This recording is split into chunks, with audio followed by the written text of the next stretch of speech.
आदरणीय और प्यारे मित्रों, आपको जो ए कोर्स में बुकलेट दिया गया था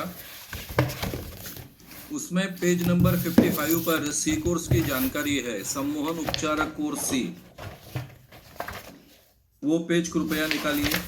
क्षितिज वो पेज बताइए आपके उसके ऊपर, स्क्रीन के ऊपर। तो ये सम्मोहन उपचारक कोर्स सी में क्या सिखाया जाता है, इसकी पूरी लिस्ट आपको दी गई थी पेज नंबर 55 पर। हम उसको अब देख रहे हैं। सी कोर्स एक बहुत ही इनडेप्थ कोर्स है और इसको हिप्नोथेरेपिस्ट कोर्स कहा जाता है। सम्मोहन उपचारक हिप्नोथेरेपिस्ट कोर्स। अभी ये कोर्स की थोड़ी जानकारी मैं आपके सामने रख रहा हूं। हालांकि ये बहुत ही इंपॉर्टेंट कोर्स है। ये कोर्स हालांकि बार बार होना चाहिए, मेरे संगठन की भी आवश्यकता है, क्योंकि हमारे समाज में बहुत बड़े पैमाने पर साइकोलॉजिकल प्रॉब्लम्स है।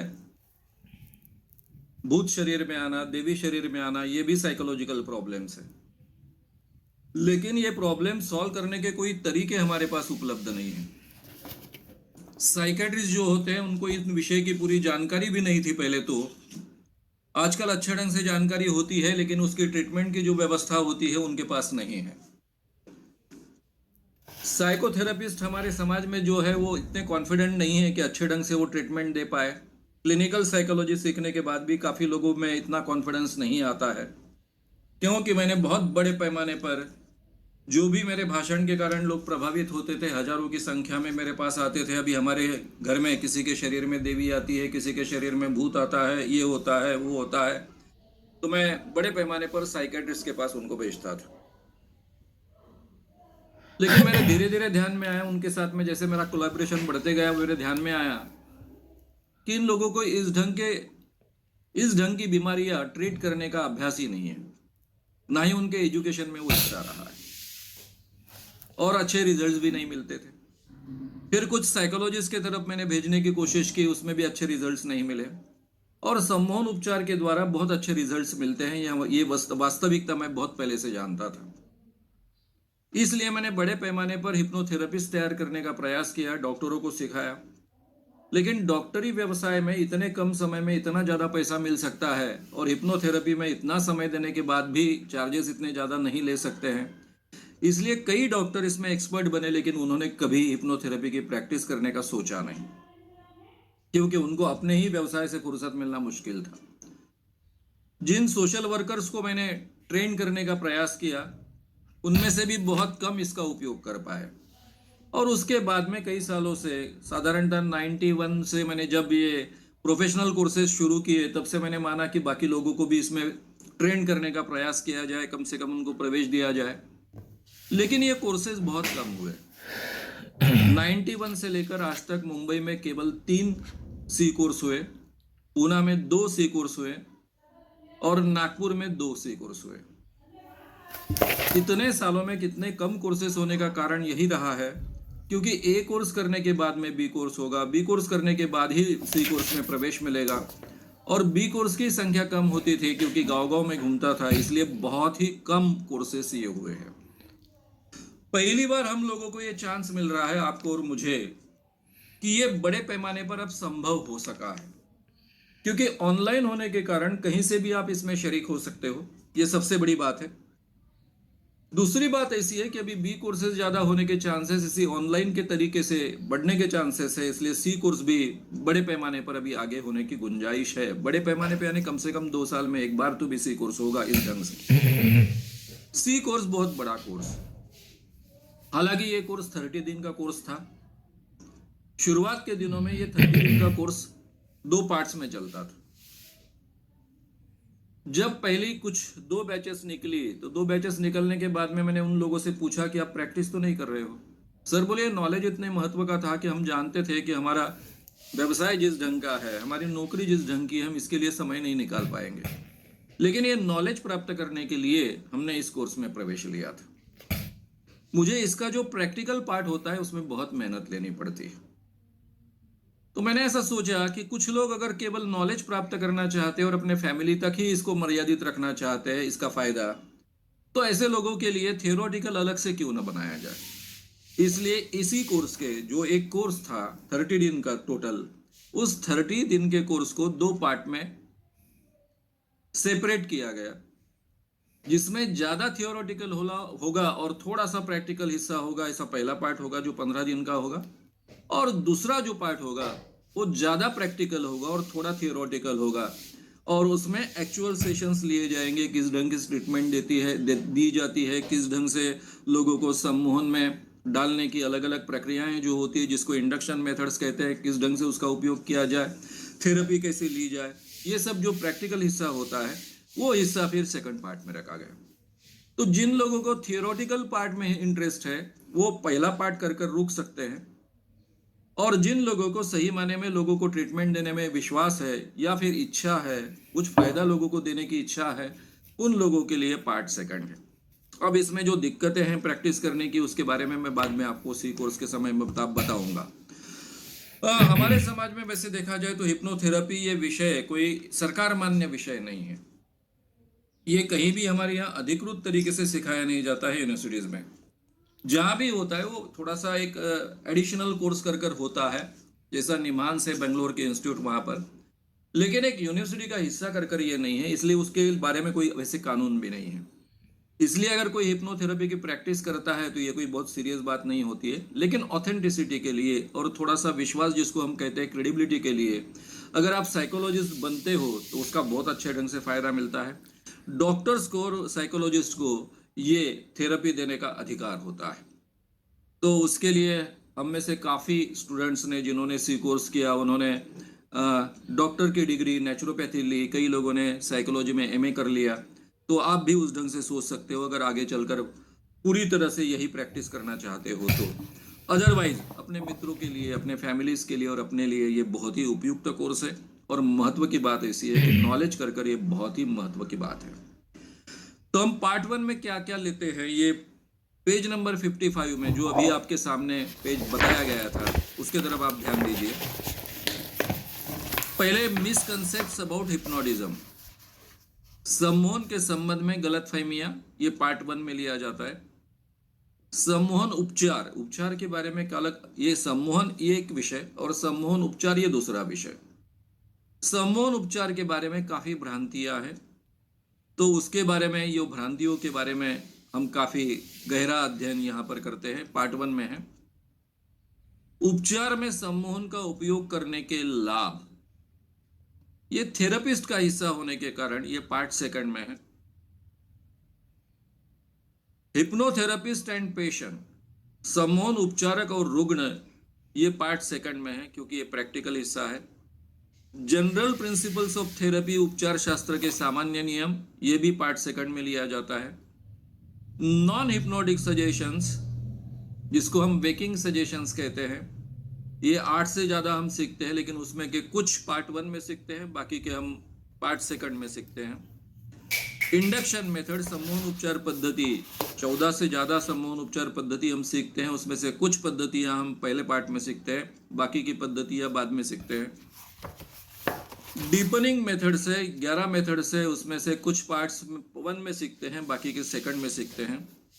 गेटिंग आउट ऑफ ट्रांस, सम्मोहन के बाहर आने की प्रक्रिया जो होती है वो पार्ट 1 में सीखते हैं। पेसिंग, लीडिंग एंड मैचिंग, सम्मोहन प्रक्रिया का ये विज्ञान तंत्र है, बहुत ही महत्व का। जैसे लॉज ऑफ सजेशंस बहुत इंपॉर्टेंट है, उसी ढंग का ये तंत्र है कि किस ढंग से हमारे इंडक्शंस को हम मैनेज कर सकते हैं, खास कर कर सजेशंस किस ढंग के हमने देने चाहिए, इसका जो विज्ञान है वो हम सीखते हैं, पार्ट 1 में सीखते हैं। क्लिनिकल साइंस ऑफ हिप्नोटिज्म, सम्मोहन के वैद्यकीय लक्षण है, पार्ट 2 में सीखते हैं। रुग्ण के साथ में प्रथम सत्र पार्ट 1 में सीखते हैं ताकि आप इसका उपयोग कर सके। साइकोजेनेसिस एंड साइकोपैथोजेनेसिस, साइकोजेनेसिस यानी ये सम्मोहन उपचार के या फिर साइकोलॉजिकल उपचार के परिणाम क्या होंगे, इसका हमें कब परिणाम मिलेगा, इसको कहते हैं साइकोजेनेसिस और साइकोपैथोजेनेसिस, यानी इसी का एक हिस्सा है, पार्ट 2 में हम सीखते हैं। सम्मोहन उपचार पद्धति, methods of using hypnosis in therapy, बहुत विस्तार से हम ये थेरेपी सभी सीखते हैं, कैसे कैसे पेशेंट के लिए कौन कौन सी थेरेपी उपयोग में लाई गई, उसके क्या परिणाम मिले, यानी केस स्टडीज के साथ में हम ये सीखते हैं पार्ट 1 में। सूचना वर्तितता को प्रभावित करने वाले मुद्दे जिसको हम सजेस्टिबिलिटी कहते हैं, ये पार्ट 1 में सीखते हैं। फैक्टर्स अफेक्टिंग हिप्नोटिक सजेस्टिबिलिटी, सूचना वर्तितता को प्रभावित करने वाले मुद्दे, ये पार्ट 2 में हम सीखते हैं। हिप्नोथेरेपी इन वेरियस स्पेशलिटीज, ये पार्ट 2 में हम सीखते हैं, क्योंकि अलग अलग वैद्यकीय शाखाओं में किस ढंग से सम्मोहन उपचार का उपयोग होता है, कैसे हो सकता है, ये सभी प्रैक्टिकल हिस्सा होने के कारण पार्ट 2 में होता है। हिप्नोथेरेपी इन सम डिजीजेस, पार्ट 2 में हम सीखते हैं। और जो जनरल साइकोलॉजिकल हर एक के प्रॉब्लम होते हैं वो पार्ट 1 में हम लेते हैं, जैसे hypnotherapy and anxiety, hypnotherapy and phobia, hypnotherapy and depression, ये सब पार्ट 1 में होता है। Psychosomatic problems and hypnotherapy part 1 में होता है। Hypnotherapy and sexual problems part 1 में होता है। हिप्नोथेरेपी विथ चिल्ड्रन पार्ट 1 में होता है। हिप्नोथेरेपी एंड पेन पार्ट 1 में होता है। Traditional, semi traditional and new methods, सम्मोहन की जो है और उसका अप्रोच है, वो पार्ट 2 में होता है। और हिप्नोथेरेपी एंड प्लेयर्स पार्ट 1 में होता है। तो मित्रों, पार्ट 1 का जो हिस्सा है वो 15 दिन का हिस्सा है, थियोरटिकल हिस्सा है। इसमें बहुत कम प्रैक्टिकल आपको सिखाया जाता है, लेकिन कुछ मेथड्स आपको सिखाई जाती है। सम्मोहन में जाने की इंडक्शन प्रक्रियाएं, बाहर आने की, डीपनिंग की, कुछ मेथड्स आपको सिखाई जाती है। और साथ में ही जिसको सजेस्टिबिलिटी टेस्ट कहते हैं वो भी हम यहाँ सीखते हैं, वो प्रैक्टिकल हिस्सा है। बाकी का टोटल थियोरटिकल हिस्सा है, लेकिन ये थियोरटिकल हिस्सा बहुत ही महत्व का हिस्सा है। अभी पार्ट 1 जो हमारा होगा जल्द से होगा, जैसे ही पार्ट 2 यानी अभी बी का पहला कोर्स हुआ है ये अपना ऑनलाइन, और काफ़ी सालों बाद हुआ है। बी कोर्स ही कम से कम 10-12 साल बाद हुआ है, और सी कोर्स भी 14 साल के बाद हो रहा है, होगा अगर आगे होगा तो, और इसी साल वो होने की गुंजाइश है।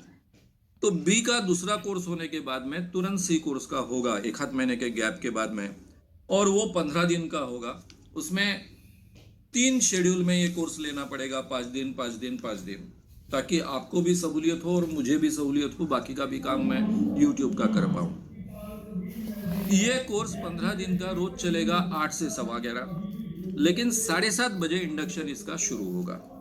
यानी जिन लोगों को सामूहिक इंडक्शन में हिस्सा लेना है वो 7:30 बजे ज्वाइन करेंगे, और जिन लोगों को समय का एडजस्टमेंट के प्रॉब्लम है वो 8 बजे ज्वाइन करेंगे। 8 बजे शार्प कोर्स शुरू होगा, 11:15 बजे तक चलेगा, बीच में 15 मिनट्स की गैप होगी। इस ढंग से ये 15 दिन कोर्स चलने वाला है। और इसकी फीस, जो हमारा 14 साल पहले नागपुर में कोर्स हुआ था, उसकी फीस थी 14 साल पहले 9,000 रुपये पार्ट 1 की।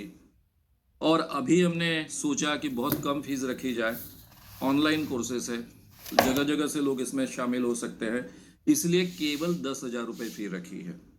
14 साल पहले 9,000 रुपये थी, तब के 9,000 रुपये की कीमत आज 25,000 से ज़्यादा होती है, लेकिन इसके बावजूद इसकी कीमत यानी इस कोर्स की फीस हमने केवल 10,000 रुपये रखी है, ताकि आप में से ज़्यादा लोग इसमें सहभागी हो सके। पैसा ये दिक्कत ना बने कोर्स ज्वाइन करने के लिए। तो जिन लोगों को सी कोर्स ज्वाइन करना है वो पार्ट 1 ज्वाइन कर सकते हैं। पार्ट 2 थोड़ा प्रैक्टिकल होता है, उसमें रेसिडेंशियल लेना बहुत आवश्यक होने वाला है। तब तक लगता है 1 साल के अंदर 6-7 महीने के बाद में ये सिचुएशन आ जाएगी कि हम सब लोग इकट्ठा आ पाएंगे। उसमें का करीबन 12 दिन का जो हिस्सा होगा, वो थियोरटिकल हिस्सा जो है ज़्यादातर वो ऑनलाइन लिया जाएगा, लेकिन 5 दिन सब लोग एक जगह आना आवश्यक होगा उस कोर्स के लिए, क्योंकि प्रैक्टिकल हिस्सा उसमें बहुत होता है जो एक्चुअली हमको करना होता है, एक्चुअली हमें देखना होता है। तो उसके लिए 5 दिन रेसिडेंशियल होगा। उसका फी स्ट्रक्चर रेसिडेंशियल के आधार पर तय होगा, लेकिन वो इसके दुगने से ज़्यादा नहीं होगा, यानी 20,000 से ज़्यादा नहीं होगा। क्योंकि जब रेसिडेंशियल आता है, 5 दिन की व्यवस्था आती है, खाने पीने से लेकर हर चीज़ की व्यवस्था आती है, और उसमें बहुत खर्चे बढ़ जाते हैं। तो नेचुरली तब वो सोचकर आपको बताया जाएगा पार्ट 2 का, लेकिन पार्ट 1 का हिस्सा इतना ही होगा। तो मैं इतना ही कहूँगा कि ये जो कुछ 150 किताबें मैंने पढ़कर ये विषय तैयार किया है, इतना अच्छा नॉलेज आपको कहीं मिलना बहुत मुश्किल है। हम में से कई लोगों ने कहाँ जाकर और सीखा, और सब लोग सी कोर्स करने वाले आकर मुझे कहने लगे कि सर इतना नॉलेज तो कहीं मिलता नहीं है। और जिस ढंग से इजी वे में आप हमारे पास पहुंचाते इस नॉलेज को सिखाते हैं, वो तो बहुत असंभव हो जाता है। इन किताबों को पढ़कर समझना भी बहुत कठिन होता है, कठिन लैंग्वेज होती है, खास कर उसमें के जो शब्द जिस ढंग के होते हैं, टर्मिनोलॉजी होती है, बहुत कठिन होता है आम आदमी को खास कर समझने के लिए। तो ये आम आदमी के लिए तो बहुत ही सुंदर कोर्स है, ऐसा सब लोगों का कहना है। तो मुझे लगता है इतना अभी यहाँ काफ़ी है, मैं आगे चलूँगा। अभी हम दूसरे पार्ट की शुरुआत कर रहे हैं, history, page number 28।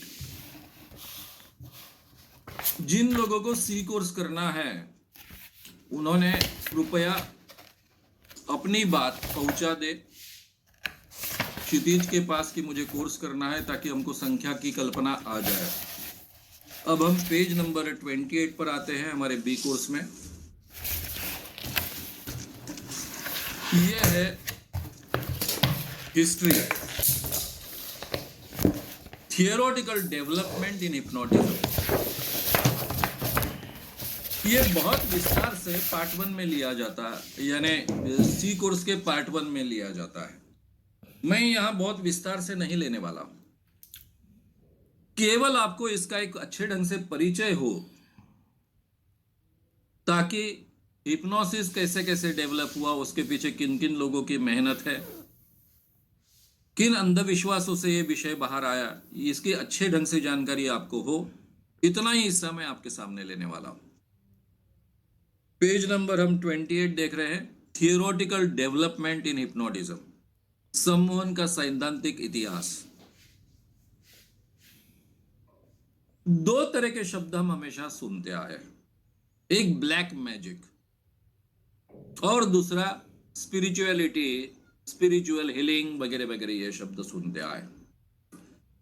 Black magic को बुरा माना जाता है, जादू, मंत्र तंत्र, काली विद्या, और आध्यात्मिक क्षेत्र बहुत अच्छा माना जाता है, स्पिरिचुअल हीलिंग वगैरह वगैरह ये शब्द माने जाते हैं। हालांकि ये दोनों एक ही बात है। इसका इतिहास में बहुत अच्छे ढंग से उपयोग किया गया। Sleep temples of ancient Egyptians, Egypt में स्लीप टेम्पल्स होते थे और लोग उस टेम्पल्स में जाकर सोकर तंदुरुस्ती पाते थे। वहां उनकी साइकोलॉजिकल ट्रीटमेंट होती थी।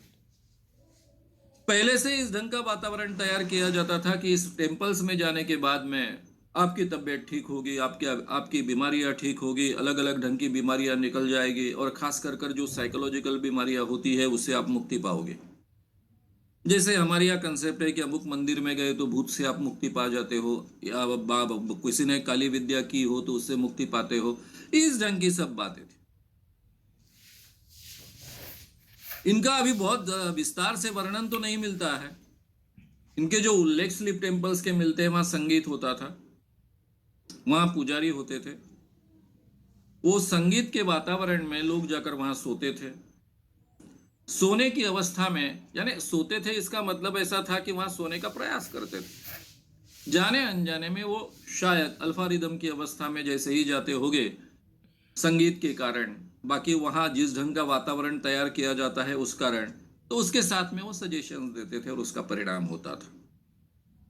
ग्रीक लोगों में हीलिंग श्राइन्स होती थी, वो इसी ढंग से चलते थे, वो ज्यादा एक्टिव थी। ये स्लीप टेम्पल्स जो होते हैं एंशिएंट इजिप्शियंस के, उससे ज्यादा ग्रीकों के ये हीलिंग श्राइन्स ज्यादा एक्टिव होती थी।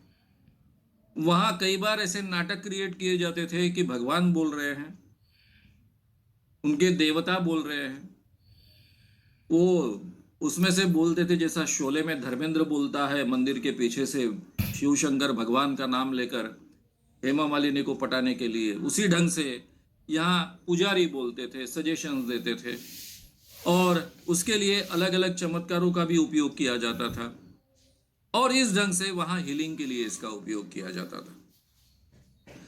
ये जो गॉड का नाम लिया जाता था उसको एस्क्लेपियस ऐसा बोला जाता है, और सोने की जो देवता है ग्रीकों की, वो हिप्नोस नाम की सोने की देवता थी ग्रीकों में।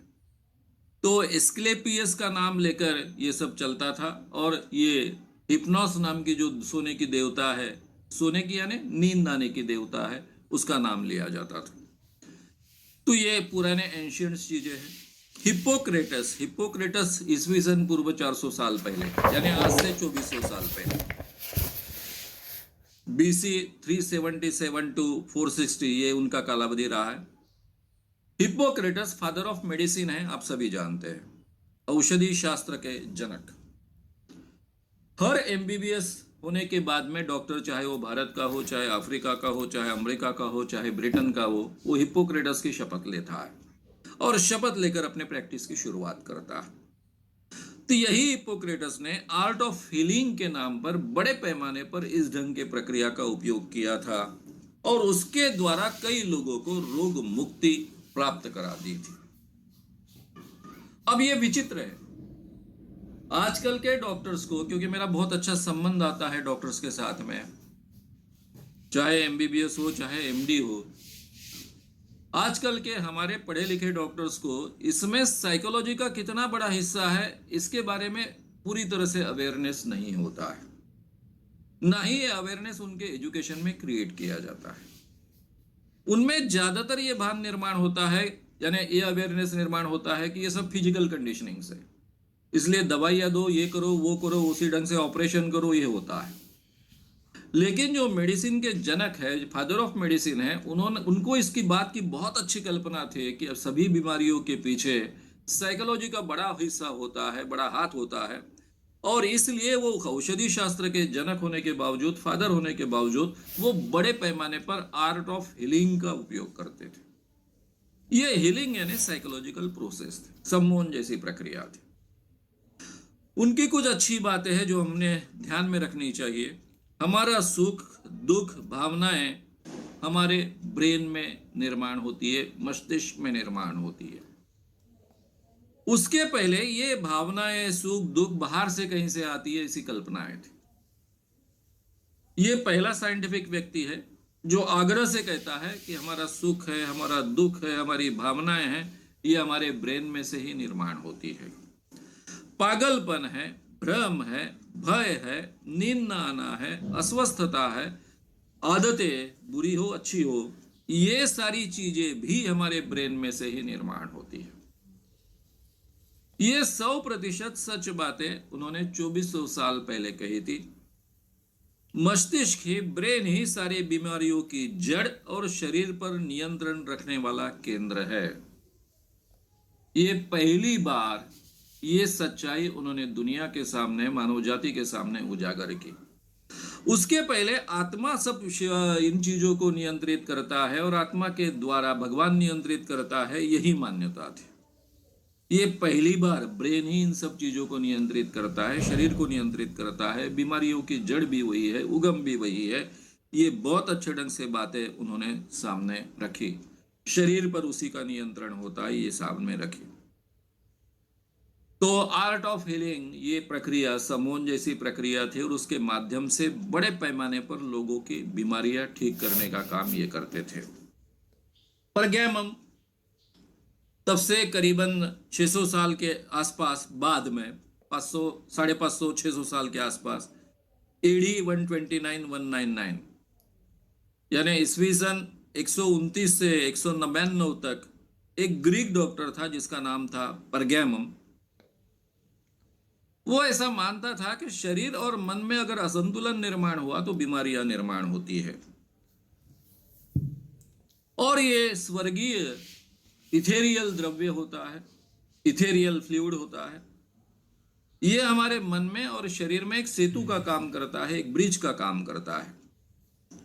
इसलिए मन की समस्याएं जो होती है वो शारीरिक बीमारियां पैदा करती है, और शारीरिक बीमारियां मन का असंतुलन निर्माण करती है, असंतुलन निर्माण करती है, यानी आखिरी में मानसिक बीमारियां निर्माण करती है। यानी मानसिक बीमारियों के कारण शारीरिक बीमारियां निर्माण होती है, शारीरिक बीमारियों के कारण मानसिक असंतुलन यानी मानसिक बीमारियां पैदा होती है। और ये इथेरियल जो द्रव्य है, जो स्वर्गीय है, ये इथेरियल द्रव्य को प्रभावित करने से शारीरिक और मानसिक व्याधियां ठीक होती है। ये थियरी लेकर उसने इस ढंग की कई प्रोसेस का उपयोग किया। ये प्रोसेस के माध्यम से कई बार ये जो इथेरियल द्रव्य है इसका संतुलन बनाए रखने के लिए इसका उपयोग होता है मन और शरीर में, और इसलिए बीमारियां ठीक होती है। इस ढंग की एक थियरी लोगों के सामने रखकर वो लोगों को ट्रीटमेंट देता था। कई तत्ववेत्ताओं को और वैज्ञानिकों को इस विचार ने बहुत प्रभावित किया। हमारे भारत में भी ये प्रक्रिया थी। हमारे भारत में भी इसी ढंग की एक कल्पना थी जिसको धातु प्रक्रिया कहा जाता है। यानी हर एक के शरीर में जैसा इथेरियल द्रव्य उन्होंने कहा वैसे एक धातु होता है, प्राण तत्व का हिस्सा होता है, और इसमें अगर कम ज्यादा हो गया तो लोगों को अलग अलग ढंग की बीमारियां होती है। और ये धातु की शक्ति जो होती है वो प्राप्त करने के लिए नरबली दिया जाता है। नरबली देने के बाद में इस व्यक्ति में जो धातु है, यानी एक शक्ति समझिए आप, उसका नाम धातु संस्कृत में रखा गया, तो यह शक्ति भगवान को प्राप्त होती है, इसलिए भगवान खुश होते हैं और आपकी इच्छा पूरी करते हैं। नरबली में जैसे जादू टोना में भी यही परिणाम होता है। जादू टोना में दूसरे की धातु शक्ति जो होती है उसका हरण करने की प्रक्रिया होती है या फिर उसको वीक करने की प्रक्रिया होती है। इस ढंग की कल्पनाएं हमारे ब्लैक मैजिक से लेकर आध्यात्मिक क्षेत्र में और धार्मिक क्षेत्र में भी कल्पनाएं थी। वहां पर उन्होंने इथेरियल द्रव्य की बात की, यहाँ पर धातु की बात की।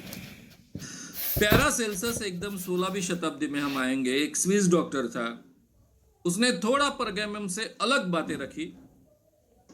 ये जो स्वर्गीय यूनिवर्सल तारे जो होते हैं वो मनुष्य प्राणियों पर परिणाम करते हैं, जिससे व्याधियां पैदा होती हैं। और फिर उसके लिए वो ठीक करने के लिए उसने जो भी साइकोलॉजिकल प्रक्रियाओं का उपयोग किया, वो भी एक हिप्नोसिस का, यानी हिप्नोसिस शब्द आगे बना है, इस ढंग की प्रक्रियाओं का वो उपयोग करता था। 17वीं शताब्दी में किरचिर नाम का एक जर्मन स्कॉलर है, उसने थोड़ी इसके थियरी में बदलाव किया।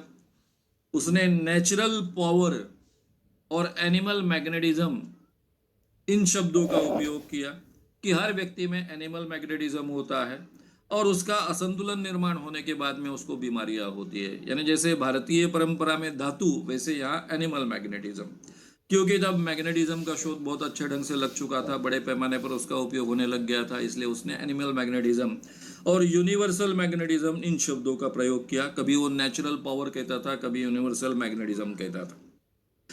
और इसके ऊपर प्रसिद्ध वैज्ञानिक न्यूटन का भी विश्वास होने के कारण, न्यूटन ने अपना विश्वास इस पर व्यक्त करने के कारण इसको काफी प्रतिष्ठा मिली, मान्यता मिली, और ये थियरी मान्य करने के लिए उस जमाने में करीबन सभी स्कॉलर्स तैयार थे। तारे, इथेरियल द्रव्य, चुंबकीय शक्ति, इस कारण मनुष्य एक दूसरे को प्रभावित कर सकता है, ऐसी कल्पना भी फैली। और इसलिए ये मैग्नेटिज्म के माध्यम से बीमारियां ठीक करने की प्रक्रिया बड़े पैमाने पर चल पड़ी, और उसी का परिणाम हमको देखने को मिलता है 18वीं शताब्दी में फ्रांस एंटम मेस्मर, जिसको आगे चलकर मेस्मेरिज्म इस प्रक्रिया कहा गया। हालांकि वो फादर हिल के साथ काम करता था। फादर हिल बड़े पैमाने पर चुंबक पट्टियों का उपयोग करते थे। चुंबक लोहे पर तैयार किया जाता था और उसकी जो पट्टियां होती थी उसका उपयोग किया जाता था। वे एनिमल ग्रेविटेशन शब्द का उपयोग करते थे कि हर व्यक्ति में एनिमल ग्रेविटेशन होता है, उसका प्रमाण कम ज़्यादा होता है, इसलिए बीमारियां होती है। फिर मेस्मर ने उसी शब्दों का थोड़ा अलग रूपांतरण किया, यूनिवर्सल मैग्नेटिक फ्लूइड ऐसा शब्द उपयोग में लाया कि सारे विश्व में एक यूनिवर्सल मैग्नेटिक फ्लूइड होता है। ये जो यूनिवर्सल मैग्नेटिक फ्लूइड होता है वो हम ले सकते हैं, और इंसान में जो एनिमल मैग्नेटिक फ्लूइड होता है उसमें अगर असंतुलन निर्माण हुआ तो बीमारियां होती है। और इसलिए यूनिवर्स से ये मैग्नेटिक फ्लूइड हम लेकर अगर उस शरीर में डालेंगे तो वो बीमारियां ठीक हो जाएगी। इस ढंग की एक थियरी उसने सामने रखी और बड़े पैमाने पर वो बीमारियां ठीक करने का काम करने लग गया। हालांकि मेस्मर पहले एक पादरी भी था, बाद में बहुत सालों बाद डॉक्टर बना, और डॉक्टर बनने के बाद में उसने इस ढंग की बीमारियां ठीक करने का एक तरीका ढूंढ निकाला। आगे चलकर उसका नाम इतना बड़ा हुआ कि उसने फ्रांस में एक बहुत बड़ा राजमहल खरीदा। तब फ्रांस पूरे यूरोप की कल्चरल राजधानी थी। अमेरिका भी थी, क्योंकि यूरोप के ही लोग अमेरिका में जाकर बसे थे, ऑस्ट्रेलिया में जाकर बसे थे। अमेरिका बड़ा देश बन रहा था, तो नेचुरली पूरे दुनिया की ही वो राजधानी, यानी सही माने में कल्चरल राजधानी बन चुकी थी। और फ्रांस में सभी यूरोप के और पूरे दुनिया के बड़े बड़े राजे महाराजे, क्वींस वगैरह सब आती थी, रानियां आती थी। और इनके इस जो सलून इसको कहा जाता था, जहां ये बीमारियां ठीक की जाती थी, वहां वो सम्मिलित होते थे। वहां पर क्या, वहां पर जिस ढंग से ये बीमारियां ठीक करने का काम करता था, एक छोटा सा वर्णन मैं आपके सामने करूंगा। बहुत विस्तार से करने की आवश्यकता है, लेकिन उतना समय अपने पास नहीं है। वो क्या करता था कि एक बहुत बड़ा टब, उस टब में लोहा कण रखता था, लोहे के छोटे छोटे टुकड़े।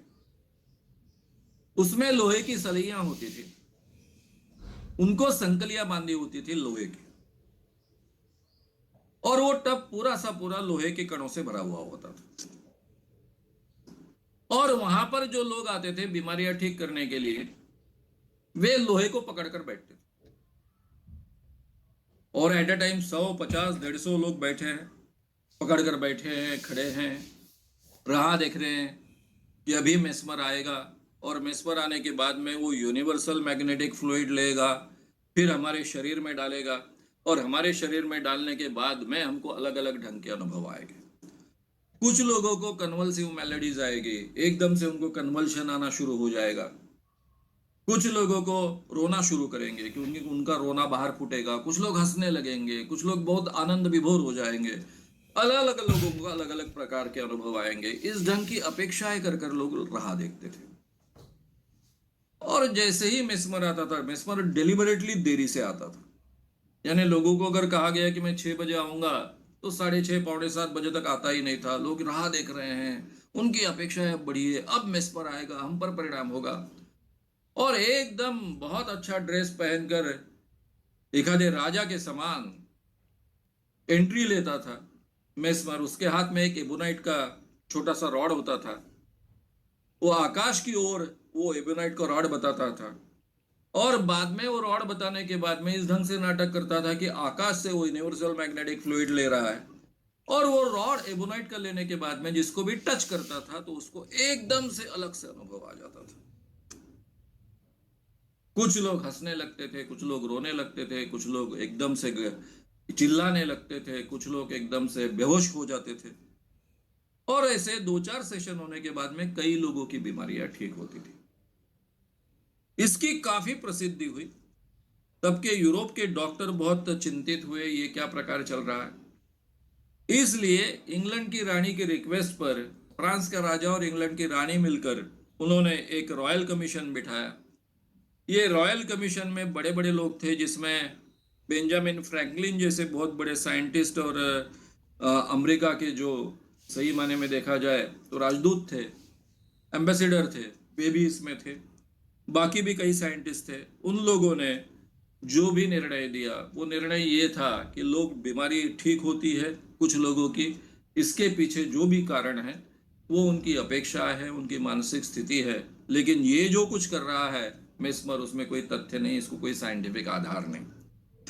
यानी जो मेस्मर एखादे राजा जैसा जीवन जी रहा था और बहुत फेमस था पूरे दुनिया में, पूरे दुनिया के बड़े बड़े राजा महाराजा सरदार, उनकी रानियां उनके पास ट्रीटमेंट लेने के लिए आती थी, उसी व्यक्ति को अपना व्यवसाय बंद करना पड़ा, और भिखारी की अवस्था में 1805 में उसकी मृत्यु हुई।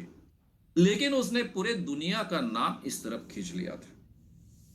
शुरुआत के दिनों में वो जैसे ही एबोनाइट का दांडा लगाता था, उसका स्पर्श करता था, तो लोगों को अनुभूति आती थी।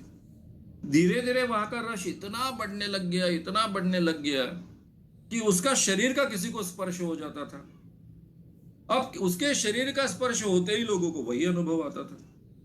तो उसको लगने लग गया कि यूनिवर्सल जो मैग्नेटिज्म है, ये एबोनाइट के रॉड के द्वारा लेने की आवश्यकता नहीं है, मैं खुद ले सकता हूं, मुझमें ये सामर्थ्य आ गया है। इसलिए उसने के बाद में उसने टच करना शुरू किया, और उसी से मेस्मर के मैग्नेटिक पासेस नाम की चीज निर्माण हुई। अब ये अंधविश्वास की बात थी, लेकिन बीमारियां ठीक होती थी, वो अंधविश्वास नहीं था, ये साइकोलॉजिकल प्रक्रिया थी। फिर प्यूसेगर जो था मेस्मर का शिष्य, सोमनेम्बुलिज्म यानी डीप ट्रांस में जाने की जो क्षमता होती है, ये क्षमता के कारण उन लोगों में भविष्य और बीमारियों की पहचान करने की क्षमता प्राप्त होती है। इस ढंग की थियरी उसने लोगों के सामने रखी, उस पर काफी लोगों का विश्वास था। यानी जो लोग डीप ट्रांस में जा सकते हैं, मैंने सोमनेम्बुलिज्म का पूरा वर्णन आपको एक कोर्स में किया है, याद करने के लिए कहूंगा कि जो लोग डीप ट्रांस में जाने के बाद में जागरूक अवस्था में इंसान जैसे बर्ताव कर सकता है, आंखें खोलकर चल सकता है, ड्राइविंग कर सकता है, चला सकता है, इसके बावजूद अपनी सममौन अवस्था कायम रख सकते हैं, ऐसे व्यक्तियों को सोमनेम्बुलिस्टिक ट्रांस कहा जाता है, उस ट्रांस को। तो ये सोमनेम्बुलिस्टिक ट्रांस में जाने की क्षमता वाले जो लोग होते हैं, उनमें भविष्य जानने की और दूसरों की बीमारियां पहचानने की क्षमता होती है। जैसे हमारे यहाँ कल्पना होती है कि पायाड़ू व्यक्ति जो होता है उसको गुप्त धन पता चलता है, ये अंधविश्वास जिस ढंग का है उसी ढंग का ये अंधविश्वास।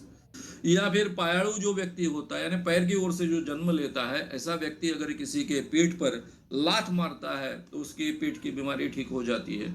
इस ढंग की जो अंधविश्वासी कल्पनाएं हम में है, उस ढंग की ये कल्पना है, लेकिन इसने पूरे दुनिया में बहुत तहलका मचा दिया और इसी में से पैरासाइकोलॉजी की पूरी एक पैरासाइकोलॉजी डिपार्टमेंट बोलिए, शाखा बोलिए, निर्माण हो गई और उसमें बड़े पैमाने पर ये मेस्मेरिज्म का उपयोग होने लगा। कई ऐसे बातें होने लग गई।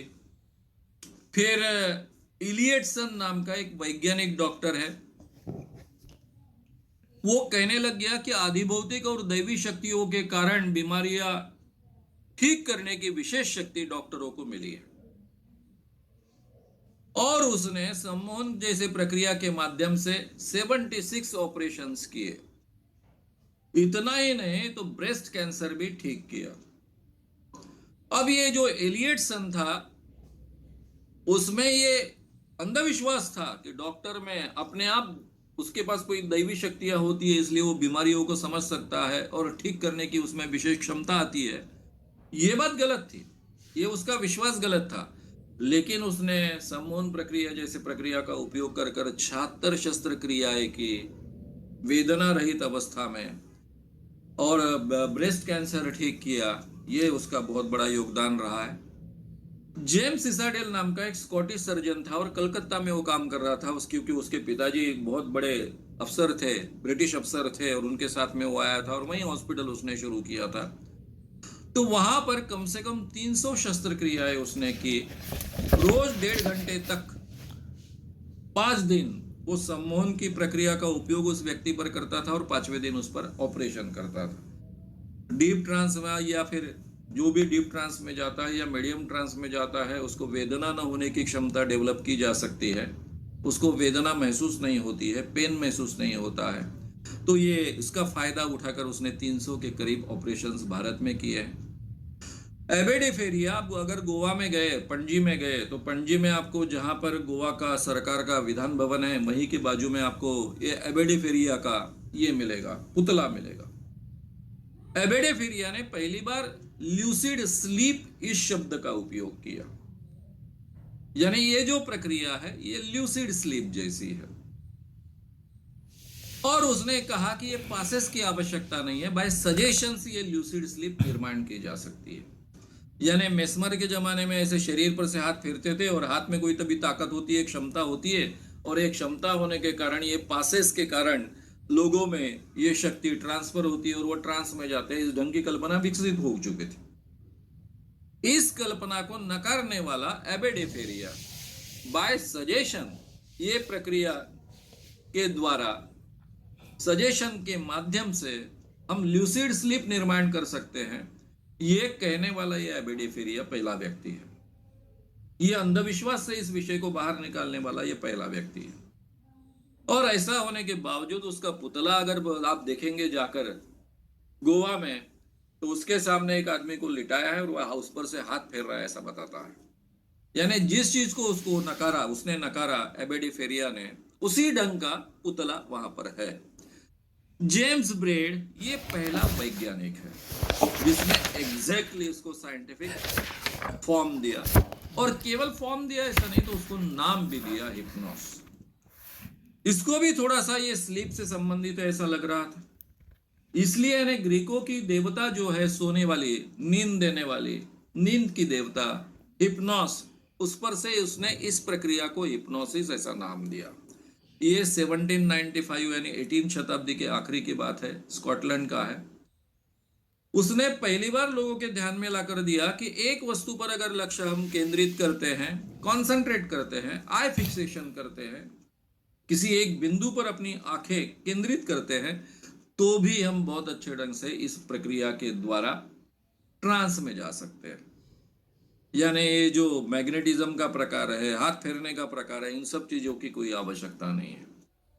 तो एक तरफ एबेडी फिर यह सजेशन की बात करता है, दूसरी तरफ जेम्स ब्रेड कहता है कि कोई कंसंट्रेशन के द्वारा, आई फिक्सेशन के द्वारा भी हम इस प्रक्रिया के द्वारा हम ट्रांस में जा सकते हैं, इस प्रक्रिया का उपयोग कर सकते हैं। यही पर जेम्स ब्रेड ने बहुत बड़े पैमाने पर प्रयोग कर कई पेशेंट्स पर प्रयोग कर 3 बातें सिद्ध की, क्योंकि उस जमाने तक बहुत बड़े पैमाने पर सम्मोहन का उपयोग होता था, स्टेज प्रोग्राम्स होते थे, अलग अलग प्रयोग होते थे, और उसमें से यह धारणा बनी थी कि एक बार सम्मोहन के द्वारा कुछ भी किया जा सकता है, किसी को भी अपने कंट्रोल में लिया जा सकता है। तब उसने सिद्ध किया जो 3 बातें मैंने पहले एक कोर्स में आपको सिखाई है, कि कोई भी व्यक्ति इस दुनिया में किसी को भी उसके इच्छा के विरुद्ध सम्मोहित नहीं कर सकता है। कोई ऐसा सजेशन देगा कि जिसके कारण उसके जान को धोखा निर्माण होगा, तो वो सजेशन वो अमल में नहीं लाएगा, और उसके जो बेसिक नैतिक मूल्य है उसके खिलाफ वो कभी बर्ताव नहीं करेगा। ये तीनों बातें उसने सिद्ध की, और सही माने में जेम्स ब्रेड के बाद में डॉक्टर लोगों का इस विषय की ओर एक वैज्ञानिक तरीके से ध्यान गया। ये 19वीं शताब्दी के बड़े पैमाने पर इसका उपयोग होने लगा। फिर नैन्सी स्कूल निर्माण हुआ। स्कूल का मतलब यानी कॉलेज स्कूल होता है उस ढंग का नहीं, एक विचार प्रणाली, इसको स्कूल कहा जाता है। तो नैन्सी स्कूल यानी एक विचारधारा जो नैन्सी के नाम से जानी जाती थी, उसमें डॉक्टर ए लिबॉल्ट एंड प्रोफेसर बर्नहेम, ये दोनों ने बड़े पैमाने पर प्रयोग किए। उसमें फिक्स्ड अटेंशन का उपयोग किया, यानी आई फिक्सेशन है उसका उपयोग किया। एक जगह हमने आई फिक्सेशन का एक कोर्स में भी उपयोग किया, खास कर बी कोर्स में बहुत अच्छे ढंग से उपयोग किया। तो ये eye fixation, fixed attention plus suggestion, ये दोनों का उपयोग कर नैन्सी स्कूल के यानी इस ढंग की एक परंपरा उन्होंने निर्माण की कि ये प्रक्रिया का बहुत सुंदर उपयोग किया, और उसके द्वारा कई पेशेंट्स की बीमारियां ठीक की। दूसरा प्रकार है सालपित्रे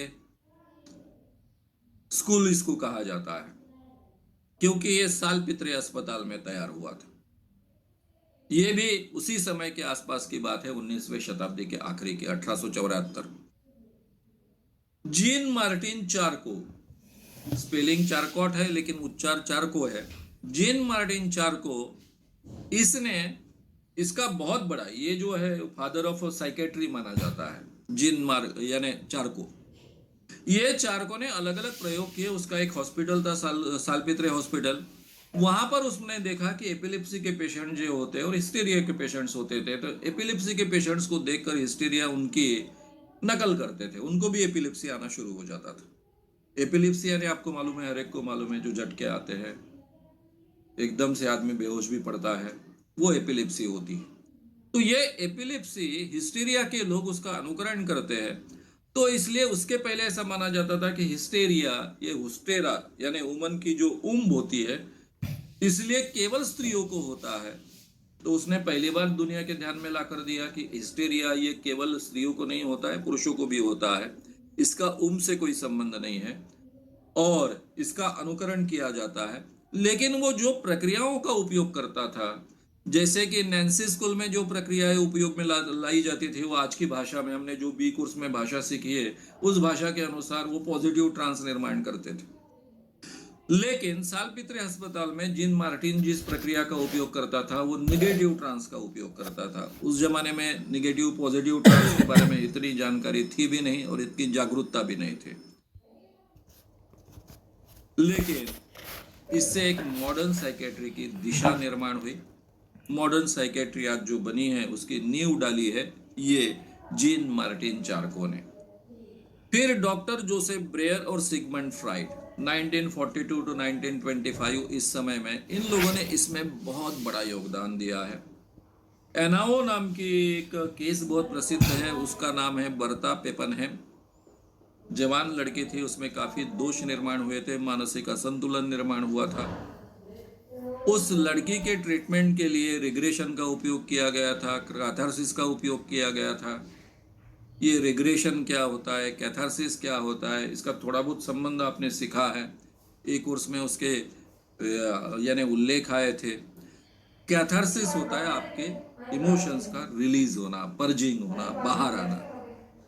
ट्रांसफरेंस सिचुएशन का कैसे उपयोग किया गया था, इसका वर्णन मैंने ट्रांसफरेंस, ये पर्सनालिटी डेवलपमेंट की एक मेथड आपको सिखाते हुए कही है। Free association, being in love, इन सब का उपयोग हुआ। और सिगमंड फ्राइड और जोसेफ ब्रेयर ने इसमें बहुत बड़ा योगदान दिया। जोसेफ ब्रेयर ने बड़े पैमाने पर डायरेक्ट सम्मोहन का उपयोग किया था। वो पॉजिटिव ट्रांस की प्रक्रियाओं का उपयोग करता था, जो नैन्सी स्कूल की प्रक्रियाएं थी उसका फिक्स्ड अटेंशन प्लस सजेशन का उपयोग करता था। और उसने जो पेशेंट्स ठीक किए उसकी काफ़ी चर्चा हुई, इसलिए सिगमंड फ्राइड उनके पास गए, उनकी दोनों की दोस्ती हो गई। उन्होंने, सिगमंड फ्राइड ने सम्मोहन सीखा। शायद सिगमंड फ्राइड ने सम्मोहन सीखा इसीलिए ब्रेन के बारे में और माइंड के बारे में उन्होंने इस ढंग की बातें सामने रखने की जो भी कोशिश की है वो संभव हुआ उनके लिए।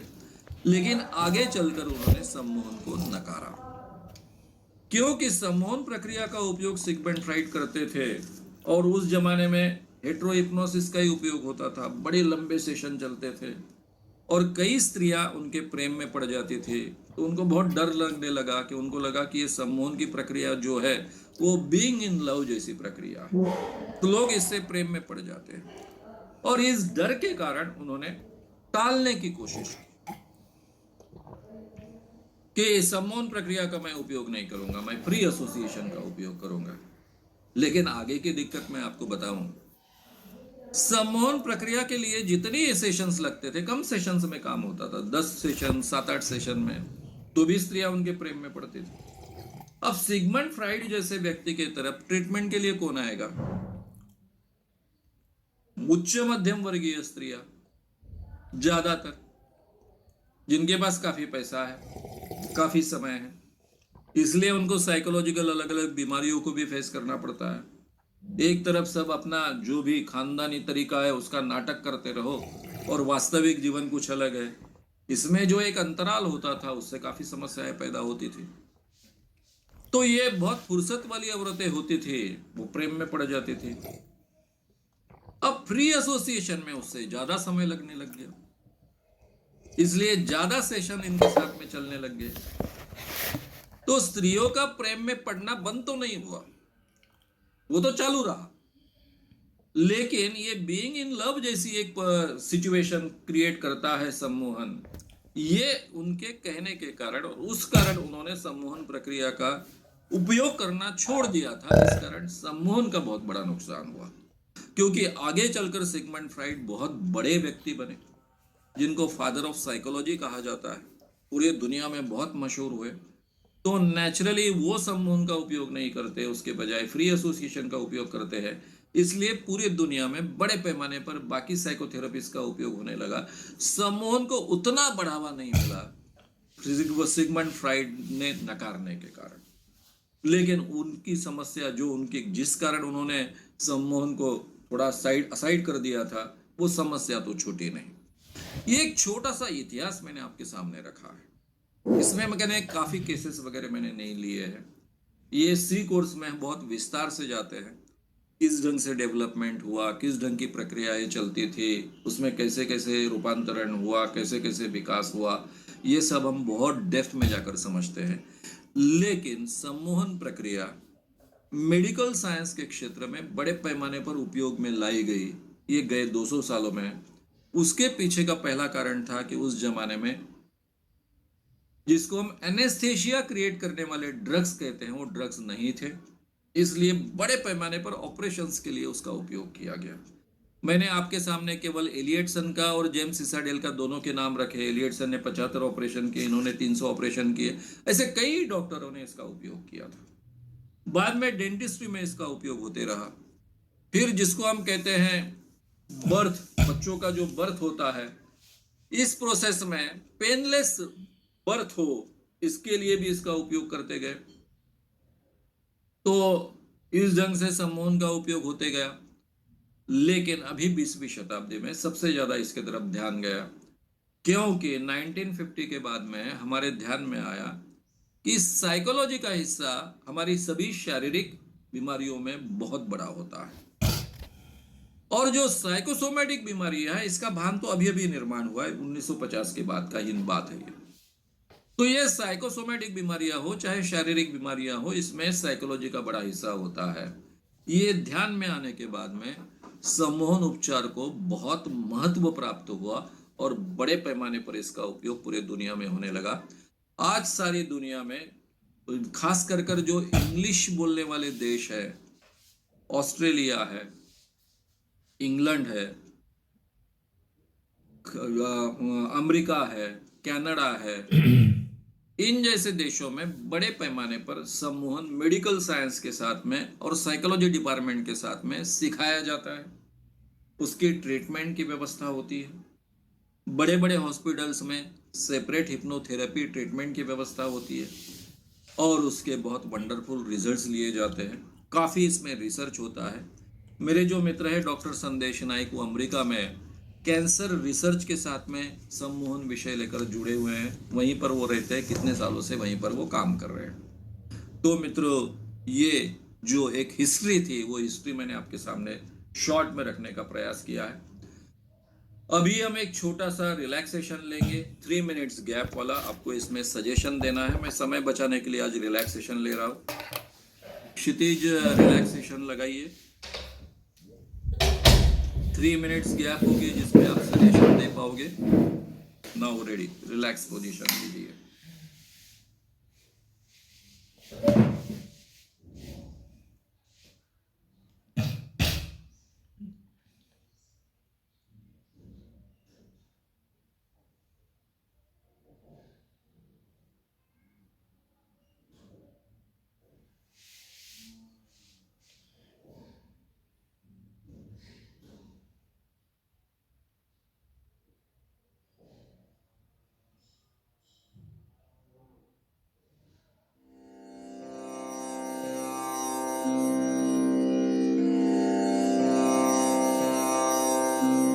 Progressive relaxation P2 स्व सम्मोहन व्यक्तित्व विकास कार्यशाला कोर्स से progressive relaxation with 2 minutes gap P2। Relax बैठो, पीठ कुर्सी के पीठ से सटाकर रखो, पूरा शरीर ढीला छोड़ दो, मैक्सिमम ढीला, इतना ढीला कि मसल्स में कोई तनाव ना हो, टेंशन ना हो, एकदम ढीला, पूरी तरह से रिलैक्स बैठो। अपनी आंखें बंद करो, रिलैक्स और आंखें बंद। सारा ध्यान मेरी आवाज की ओर केंद्रित करो, एकाग्रता से सुनो, अमल में लाओ। सारा शरीर पूरी तरह से रिलैक्स करो। शरीर का हर हिस्सा 2 बार रिलैक्स करो। पैरों के अंगूठे रिलैक्स रिलैक्स, उंगलियां रिलैक्स रिलैक्स, तलुए रिलैक्स रिलैक्स, पैर रिलैक्स रिलैक्स, घुटने रिलैक्स रिलैक्स, जांघें रिलैक्स रिलैक्स, कमर रिलैक्स, रिलैक्स, पेट रिलैक्स, रिलैक्स,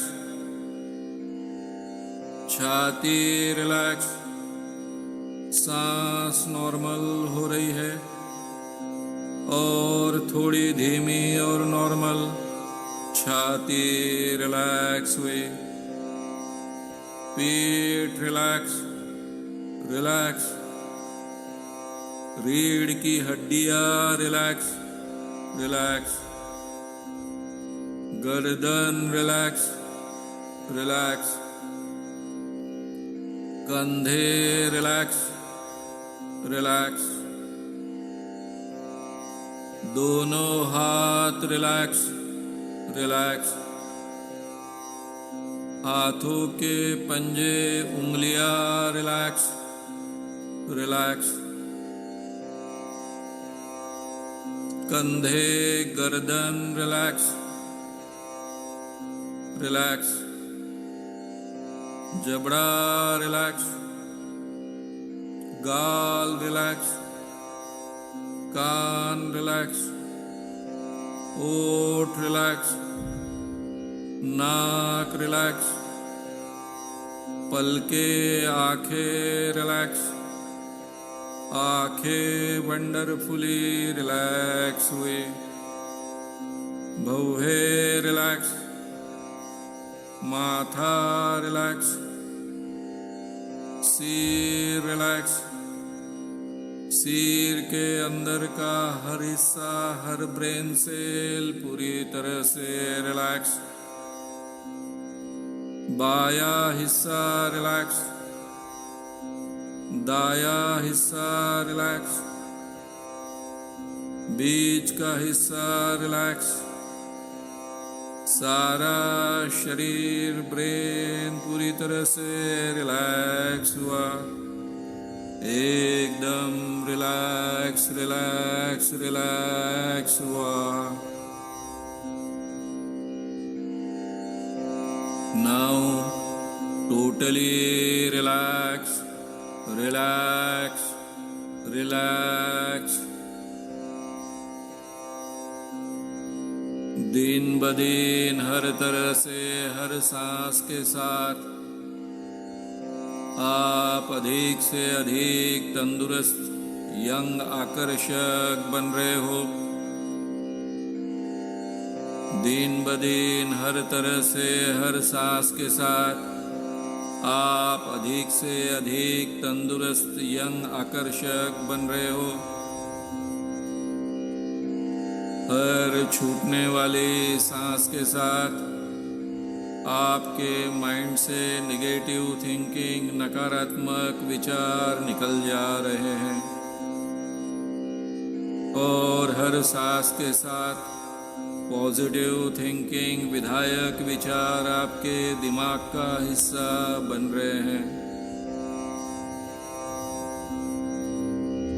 हर छूटने वाली सांस के साथ आपके माइंड से नेगेटिव थिंकिंग, नकारात्मक विचार निकल जा रहे हैं और हर सांस के साथ पॉजिटिव थिंकिंग, विधायक विचार आपके दिमाग का हिस्सा बन रहे हैं। हर सांस के साथ आपका आत्मविश्वास और मन की एकाग्रता बढ़ रही है। हर सांस के साथ आपका आत्मविश्वास और मन की एकाग्रता बढ़ रही है। आप बहुत शांत, आनंदित, उत्साहित महसूस कर रहे हो। शांत शांत, आनंदित आनंदित महसूस कर रहे हो। अभी 2 मिनट की गैप है। इस शांत अवस्था में आप चुने हुए टारगेट के बारे में सूचना देते हो। मन ही मन बोलकर सूचना दो।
बहुत ही शांत, आनंदित, उत्साहित, रिलैक्स रिलैक्स अवस्था में हो। अब आप धीरे धीरे जाग रहे हो। 103 गिनते ही आप पूरी तरह से जाग जाओगे। 101 शांत शांत महसूस कर रहे हो। 102 आनंदित आनंदित महसूस कर रहे हो। 103 फ्रेश, आनंदित, शांत महसूस कर रहे हो। आंखें खोलो और पूरी तरह से जाग जाओ। फ्रेश, आनंदित, शांत शांत महसूस कर रहे हो। सारा शरीर, सिर पूरी तरह से हल्का हल्का रिलैक्स रिलैक्स हो चुका है। शांत शांत, आनंदित आनंदित महसूस कर रहे हो।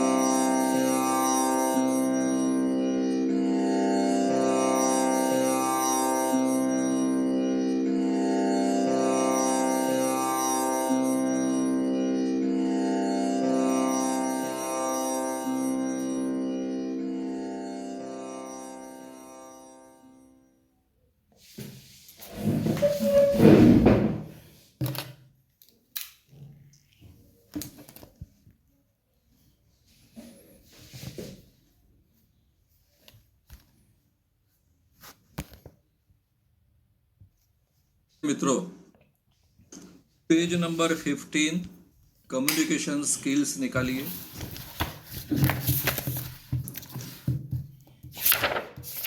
एक कोर्स में हमने ह्यूमन रिलेशंस ये हिस्सा बहुत विस्तार से लिया था। उसमें पति पत्नी संबंध ये विषय लिया था। पति पत्नी संबंधों में हमने 8 पॉइंट्स देखे थे। इसमें से केवल पति पत्नी के बीच में सेक्सुअल रिलेशन बेहतर चाहिए ये हिस्सा छोड़ दिया, तो बाकी 7 के 7 पॉइंट्स हर ह्यूमन रिलेशंस में लागू होते हैं। फिर मैंने कहा था सास और बहू का रिश्ता, वो भी आपके सामने लिया है, विस्तार से लिया है। उस रिश्ते में भी जो पॉइंट्स मैंने आपसे कहे थे वो ह्यूमन रिलेशंस में बहुत उपयोगी सिद्ध होते हैं। खास कर बड़े और छोटे के रिलेशन में ज्यादा अच्छे ढंग से वो उपयोग में आते हैं। वे जो पॉइंट्स आपके सामने कहे थे वो पॉइंट्स के साथ में ये पॉइंट्स को जोड़कर आपको देखना है, यानी एक कंप्लीट ह्यूमन रिलेशंस बेहतर कैसे बनाएं, इसके लिए ये कम्युनिकेशन स्किल्स का उपयोग हम कैसे कर सकते हैं ये आपके ध्यान में आ जाएगा। इसलिए मैं ये हिस्सा बहुत शॉर्ट में अभी ले रहा हूं। हमें एक बात तो हमने एक कोर्स में बहुत अच्छे ढंग से विस्तार से समझ ली है कि दुनिया में हम अकेले जी नहीं सकते हैं। हमें अगर आनंद से जीना है, किसी भी ढंग से जीना है, तो लोगों के साथ में जीना आवश्यक नहीं है, इनएविटेबल है, जिसको हम नकार नहीं सकते। अगर लोगों के साथ में हमें बहुत अच्छे ढंग से जीना है तो हमें जिन लोगों के साथ में हम जी रहे हैं उनके साथ में हमारे बेहतर रिलेशन तैयार होने चाहिए, बेहतर रिश्ते तैयार होने चाहिए। और ये बेहतर रिश्ते अगर प्रेम पूर्वक रिश्ते रहे तो बहुत अच्छे ढंग से हम अपने जीवन में जी भी सकते हैं, हमारे जीवन का आनंद भी बढ़ता है। तो इसलिए हमेशा हमको एक बात सीखनी पड़ती है कि हमारे आसपास के जो लोग हो गए वो अपने तरीके से जी रहे हैं, उनकी कुछ मर्यादा है, कुछ सामर्थ्य की बातें हैं। तो हमारे आसपास के जो लोग हैं, चाहे हमारे मित्र हो, चाहे हमारे फैमिली मेंबर्स हो, चाहे हमारे ऑफिस में काम करने वाले कलीग्स हो, उन सब के बारे में एक चीज हमने सीख लेनी चाहिए कि उनमें जो अच्छाइयां हैं उसके तरफ ज्यादा ध्यान दें। जो बुराइयां हैं और अवगुण हैं उनके तरफ कम ध्यान दें। जहां तक हो सके बुराइयों की तरफ नजर अंदाज करें।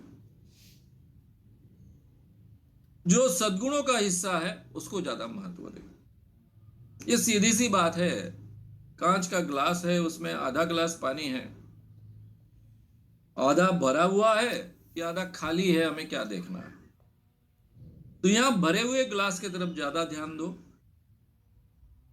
और वो बोल के बताओ। जब भी किसी के सद्गुण आप देखते हो, महसूस करते हो, तो वो बोल के बताओ। यानी जो मैंने कहा था, प्रशंसा करो। हमेशा अपने आसपास के लोगों के साथ में विधायक वार्तालाप करें, पॉजिटिव बातचीत करें, प्रेम से वार्तालाप करें। किसी को भी बुरा लगे ऐसा बोलना टाले। हमें कई बार इच्छा होती है, लोगों को सबक सिखाने की इच्छा होती है, लोगों को सबक छोड़िए, कम से कम उसको ज्ञान पिलाने की बहुत इच्छा होती है, सलाह देने की बहुत इच्छा होती है। एक तो अगर कोई आपको सलाह मांगता नहीं तो सलाह देनी नहीं चाहिए। जो भी बातें कहनी है पॉजिटिव तरीके से कहिए। अब किसी ने आपको पूछ ही लिया कि मेरा ड्रेस कैसा लग रहा है, मैंने गाना गाया था कैसा लगा, और आपको लगता है कि गाना बहुत ही भद्दा था, कोई मजा नहीं थी उसमें, ड्रेस तो बिल्कुल ही शोभा नहीं देता है, तो ये बात इस ढंग से मत कहिए। आप कह सकते हो नहीं नहीं आपका ड्रेस तो ठीक है, लेकिन आपके लिए इससे बेहतर हो सकता है दूसरा। मुझे लगता है कि दूसरे ड्रेस में आप और ज्यादा अच्छी लगोगी। तो आप अपनी बात कह गए, लेकिन पॉजिटिव तरीके से कह गए। यानी झूठ बोलने की आवश्यकता नहीं है। गाना बिल्कुल अच्छा लगा मुझे, लेकिन इससे बेहतर हो सकता है, उसके लिए कोशिश करनी चाहिए। यानी आपको जो कहना था आपने कह दिया। झूठी तारीफ कभी किसी की नहीं करनी चाहिए, उसके कोई फायदे नहीं मिलते, उसका नुकसान ही आगे चलकर होता है। यानी कम से कम आपके उस व्यक्ति का नुकसान होगा। झूठी तारीफ कभी मत करो, लेकिन जो भी कहना है वो पॉजिटिव तरीके से कहो। हमेशा लोगों के बारे में वेलकमिंग एटीट्यूड रखें। लोग आपसे मिलना चाहते हैं, ये आपसे बात करना चाहते हैं, वेलकमिंग एटीट्यूड रखें। अब इसमें आपको संतुलन रखना पड़ता है कि वेलकमिंग एटीट्यूड भी रखना है और समय भी बचाना है। तो इन दोनों का संतुलन आपको रखना है।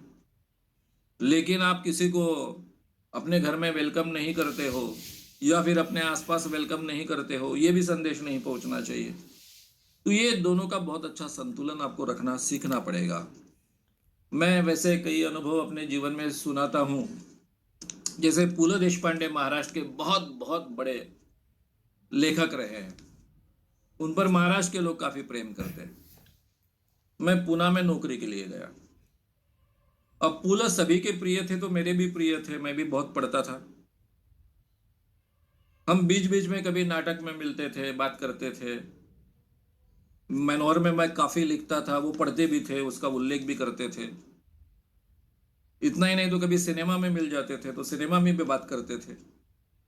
अरे आओ कभी गप्पे मारने के लिए, ऐसा कहते थे।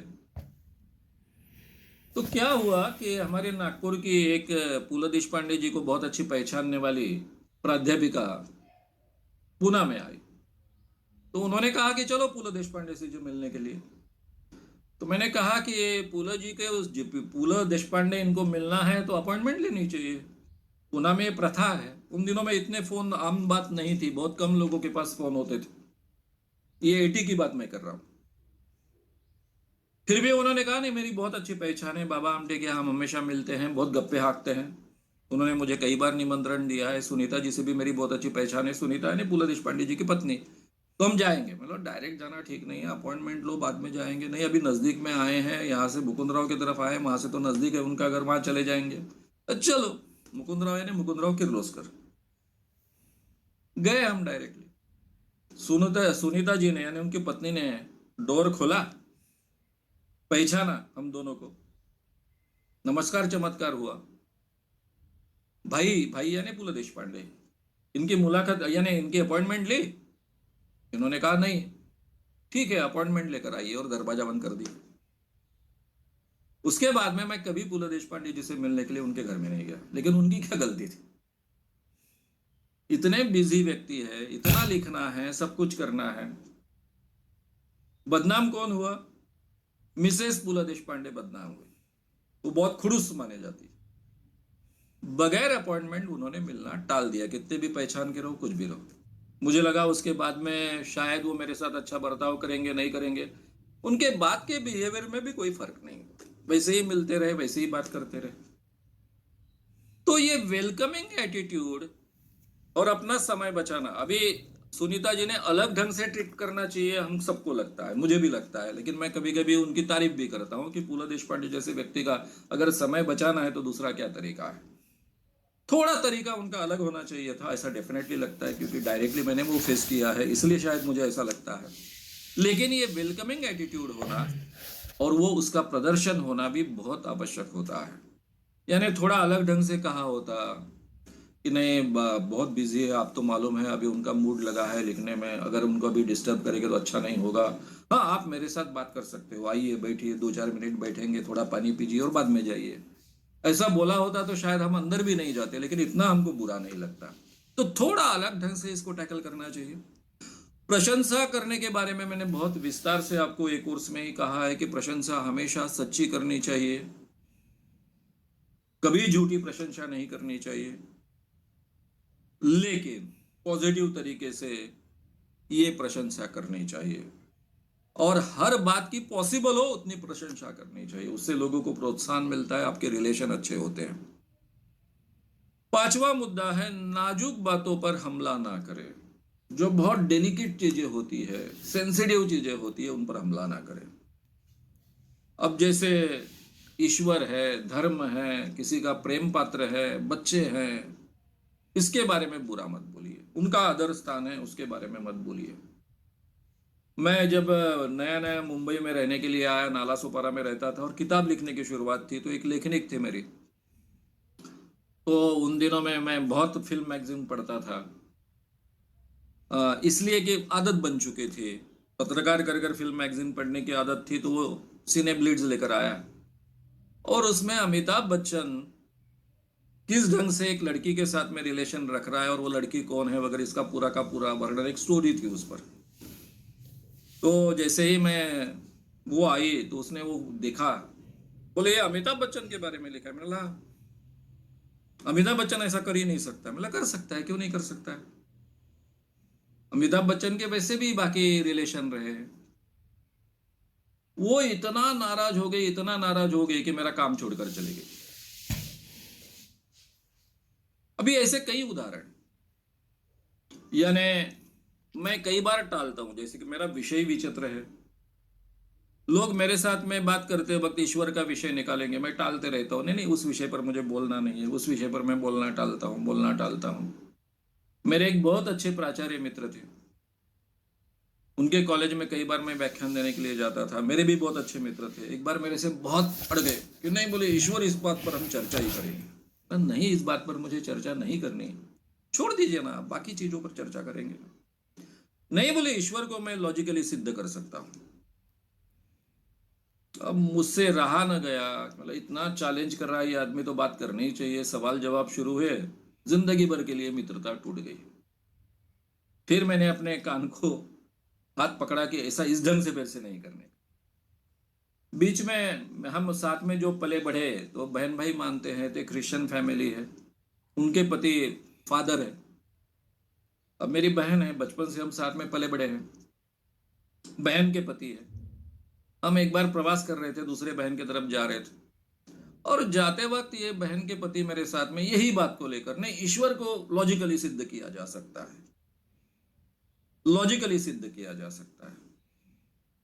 मैं 1 घंटा उनको नहीं कहता रहा कि मुझे इस विषय पर बात नहीं करनी, आपको जो कहना है करिए, हम टाल देंगे इस बात। मेरा काम है, मैं अपना काम करता हूँ, काम के समय में मुझे जो कहना है वो कहना पड़ता है, वो कहता हूँ। लेकिन अभी हम व्यक्तिगत यहाँ मिले हैं, आप खुद फादर हो, प्रचार करते हो क्रिश्चियन धर्म का, मैं उसके बारे में कुछ बोलूंगा तो फालतू बात बिगड़ जाएंगी, और मैं ऐसे ह्यूमन रिलेशन बिगाड़ना नहीं चाहता हूं। ऐसा मैंने 8-10 बार कहने के बाद भी जब उन्होंने बात निकाली, बाइबल की बात निकाली और बाइबल के चमत्कारों की बात निकाली और वो कैसे झूठे ऐसा मुझे कहना पड़ा, वो नाराज तो हुई। ठीक है, मैंने कम से कम बात कही, इसके बावजूद वो नाराज हुई। ये दो अनुभवों के बाद में मैं सीख गया कि किसी कितना भी लोग आग्रह करे, कुछ भी करे, तो भी ऐसी बातें आपस में नहीं करनी चाहिए जब तक वहां चर्चा आवश्यक ना हो। लोगों के ईश्वर के प्रति, धर्म के प्रति, उनके प्रेम पात्र के प्रति, बच्चों के प्रति, जो अभी किसी बच्चे को घर में आपने देख लिया बुरा बर्ताव कर रहा है, तो वहां सलामत दे देते बैठिए कि आपका बच्चे का क्या होगा, किस ढंग से वो बर्ताव करता है, ऐसे ऐसे तो तुम्हारा नुकसान हो जाएगा वगैरह वगैरह, इस ढंग से बातें मत करते बैठिए। उसमें से फायदा तो कुछ नहीं होगा, आपका रिलेशन बिगड़ जाएगा। बेवजह राय ना दे, उसके बारे में ऑलरेडी मैंने कहा है, 6वां मुद्दा। जब भी 7वां मुद्दा, किसी के साथ में अगर बहुत अच्छी क्लोज फ्रेंडशिप आपको निर्माण करनी है तो उसकी व्यक्तिगत हालचाल पूछना बहुत आवश्यक होता है। अभी कितनी बात पूछना है, कितनी नहीं बात पूछना है, ये थोड़ा सा समझ लेना चाहिए। व्यक्तिगत हालचाल पूछते वक्त, हाँ आप कहाँ रहते हो, शादी हुई क्या, बीबी है, कितने बच्चे हैं, लड़का है क्या, लड़की है क्या, कहाँ स्कूल में पढ़ते हैं, क्या करते हैं, यहां तक की बातें ठीक है। उससे ज्यादा डेप्थ में मत जाइए, नहीं तो उससे ज्यादा आप डेप्थ में जाओगे तो सामने का व्यक्ति असहज हो जाएगा। वो आपके उसके बॉडी लैंग्वेज के ऊपर से आपके ध्यान में आता है कि ये व्यक्ति असहज हो रहा है या फिर उसको कहने में मजा आ रही है। वो अगर मन से कह रहा है तो आप पूछ सकते हो, फिर बीबी क्या करती है, दिन भर घर में ही रहती है क्या। इसमें ज्यादा अंदर मत जाइए, कहीं उसके दिमाग में ये ना है कि इनको तो मेरे बीबी में ज्यादा रुचि दिख रही है, ऐसा ना लगे, ये भी आपको ध्यान में रखना है। इन शॉर्ट, व्यक्तिगत हालचाल पूछते समय, व्यक्तिगत जानकारी निकालते समय सामने के व्यक्ति के जीवन पर आप अतिक्रमण नहीं कर रहे हैं, या फिर आप अतिक्रमण कर रहे हैं ऐसा उसको महसूस हो, यहां तक आपने नहीं पहुंचना चाहिए। उसके बॉडी लैंग्वेज पर से आपके अच्छे प्रकार से ध्यान में आता है। घर में किसी के तरफ जाने के बाद में घर के बाकी लोगों की भी सदस्यता के सब, बाकी घर के जो सदस्य हैं उनकी भी पूछताछ करनी चाहिए, बच्चों की पूछताछ करनी चाहिए, घर के मेंबर्स की पूछताछ करनी चाहिए। खास करके घर में कुछ बूढ़े लोग हैं तो उनके बारे में उनको सम्मान देना चाहिए, उनके बारे में पूछताछ करनी चाहिए। फिर यहाँ पर यही मर्यादा है कि आप अतिक्रमण ना करें। नहीं तो आप किसी के घर मिलने के लिए गए हो और बोले, अरे हाँ आपसे तो मुलाकात हो गई लेकिन भाभी जी से मुलाकात नहीं हुई, आपकी पत्नी से भी मुलाकात करवा दीजिए, ऐसी बात मत कीजिए, उसमें से अलग संदेश जा सकता है। तो थोड़ा आपको ये भान रखना पड़ेगा कि आपका उनका रिलेशन कैसा है, किस बहाने आप घर गए थे। हाँ, आप अगर अपने फैमिली के साथ में गए हो तो डेफिनेटली एक दूसरे के साथ में, पूरे फैमिली के साथ में मिलना चाहिए। लेकिन आपका उनका इतना अच्छा रिलेशन नहीं है या फिर इतना नजदीक का रिलेशन नहीं है, एक आधे बार मिलते हो, केवल बाहर ही मिलते हो, और कभी उनके घर गए हो तो अभी घर में कौन कौन है, बूढ़ी माँ है कि नहीं ये पूछते हो, अच्छी बात है। पिताजी है कि नहीं पूछते हो, अच्छी बात है। पिताजी से और माताजी से मिलते हो, ये अच्छी बात है। लेकिन भाभी जी से मैं मिलना है ऐसी बात मत कहो, वो उनको खुद को कहने दो। ये थोड़ा सा हमें ध्यान रखना पड़ेगा। एक दूसरे के साथ में संपर्क करना बहुत अच्छा होता है। मेरे जमाने में थोड़ा कठिन था, खत लिखना वगैरह वगैरह ऐसी बातें होती थी। आजकल तो बहुत आसान है, व्हाट्सएप है, मैसेजेस है, क्या क्या अलग अलग तरीके हैं। तो एक दूसरे के साथ में, एक दूसरे के संपर्क में रहना, उसके सभी चीज़ें आपको बहुत अच्छे ढंग से मालूम है, मैंने अलग से कहने की आवश्यकता नहीं है। खास कर कर लोगों ने ये ध्यान में रखना, मैं खुद अपने जीवन में ये नहीं करता हूँ लेकिन मैं आपको कहूँगा, क्योंकि आपको दूसरों के साथ में अच्छे रिलेशन रखने, इसके लिए ये चीज़ें महत्व की हो सकती है। दूसरों के बर्थ डेट्स याद रखना, उनके शादी के डेट्स याद रखना और फिर वो दिन याद रखकर उनको विश करना, ये भी रिलेशन अच्छा निर्माण करने के लिए एक मदद रूप हो सकता है। एक दूसरे के साथ में हमेशा आत्मविश्वास पूर्ण तरीके से बोले, मन से बोले, भावनाएं उसमें होनी चाहिए। तो आपके बोलने का परिणाम, एक दूसरे के साथ में जो भी कम्युनिकेशन होता है उसका परिणाम लॉ ऑफ डोमिनेंट अफेक्ट जैसा होता है। ये लॉ ऑफ डोमिनेंट अफेक्ट नहीं है लेकिन लॉ ऑफ डोमिनेंट अफेक्ट जैसा होता है। क्योंकि आज जो भी बोल रहे हैं, हमारा हर बोलना सजेशन आखिरी में होता है, उसके साथ में अगर भावनाएं जुड़ी है, आप प्रेम से बोल रहे हो, आपका प्रेम उन शब्दों में व्यक्त हो रहा है, आप केयर से बोल रहे हैं सामने के व्यक्ति से, वो केयर आपके शब्दों में व्यक्त हो रही है, आप दूसरे व्यक्ति का अच्छा हो ऐसा बोल रहे हो, और सामने के व्यक्ति को अच्छा हो ऐसा बोलते वक्त उसमें आपकी भावनाएं भी जुड़ गई है, ये उसके शब्दों से वहां तक पहुंचती है। हमारे हर शब्द में हमारी भावना व्यक्त होती है, केवल शब्दों के, जिसको हम शब्द कहते हैं उसका मतलब होता है, उसी में भावनाएं होती है ऐसा नहीं है, कहने के तरीके में भी भावनाएं व्यक्त होती है। तो उससे बहुत अच्छा इफेक्ट मिलता है, रिलेशन सुधारने के लिए उसकी मदद होती है। और सबसे बड़ी बात ह्यूमन रिलेशंस में, चाहे मित्रता का हो चाहे फैमिली का हो, कुछ भी हो, क्रेडिबिलिटी, विश्वसनीयता, ये सबसे अहम चीज है। पूरे दुनिया में सबसे ज्यादा अहम चीज आपके बारे में अगर कोई है तो क्रेडिबिलिटी। ये क्रेडिबिलिटी ऐसी होनी चाहिए कि लोग बोलेंगे कि दुनिया इधर की उधर हो जाए, ये आदमी जो करेगा बोलेगा वही करेगा, ये एक बात कहेगा और दूसरी बात करेगा, ऐसा इसके बारे में कभी नहीं होगा। तो उसके आपको बहुत फायदे मिलते, वो क्रेडिबिलिटी के बहुत फायदे भी मिलते हैं और बहुत आसान भी आपके लिए होता है। मैंने पहले ही कहा कि हमेशा झूठ बोलने की आवश्यकता नहीं है, सच बोलना ही चाहिए, इसका आग्रह नहीं रखना है, यहां तक ठीक है, लेकिन झूठ बोलने की हमेशा आवश्यकता नहीं है। एक खादी अपवाद केस है कि लोगों को आप दुखाना नहीं चाहते हो, उनको गलत बात या सही बात कहने से वो बहुत नाराज हो जाएंगे ऐसा लगता, जैसा कि मैंने अभी कहा, चर्चाओं में मैं टालता हूं क्योंकि मैं रिलेशन नहीं बिगाड़ना चाहता हूं। तो नेचुरली उस वक्त झूठ बोलना नहीं है, वो टालना हो गया, वो टाल सकते हो आप, लेकिन झूठ मत बोलिए। ये विश्वसनीयता बहुत आवश्यक है, इससे आपको बहुत अच्छे रिलेशन डेवलप करने में मदद मिलती है। अभी मेरे वर्कशॉप को शुरुआत के दिनों में मेरे काफ़ी, जिनके खिलाफ मैं बोला हूँ, ज्योतिषियों के खिलाफ तो बड़ा आंदोलन करते गया हूँ मैं, वे लोग आते गए तो मैं पूछते गया कि भाई आप कैसे क्या मेरे वर्कशॉप्स को आए। तो बोले सर आपका और हमारा 36 का आंकड़ा ये सब ठीक है, आप हमारे व्यवसाय को पूरी तरह से नष्ट भ्रष्ट करते हो ये भी ठीक है, लेकिन एक बात तो हमको पता थी कि आप झूठ बोलने वाले व्यक्ति नहीं हो, आप कभी लोगों को ठग नहीं सकते हैं। तो जब आप सम्मोहन सिखा रहे हैं तो उसमें कुछ तो भी तथ्य होना चाहिए, तभी सिखा रहे हो ना, इसलिए हम आपके वर्कशॉप को आए। तो ये जो क्रेडिबिलिटी होती है आपके जीवन में, वो हर क्षेत्र में होती है, अपने मित्रों में होती है, आसपास के लोगों में होती है। ये क्रेडिबिलिटी हमको बरकरार रखना बहुत आवश्यक है। और 12वां मुद्दा ऐसा है, पॉइंट ऐसा है कि कभी दूसरे के पीठ के पीछे उसके बारे में बुरा ना बोले।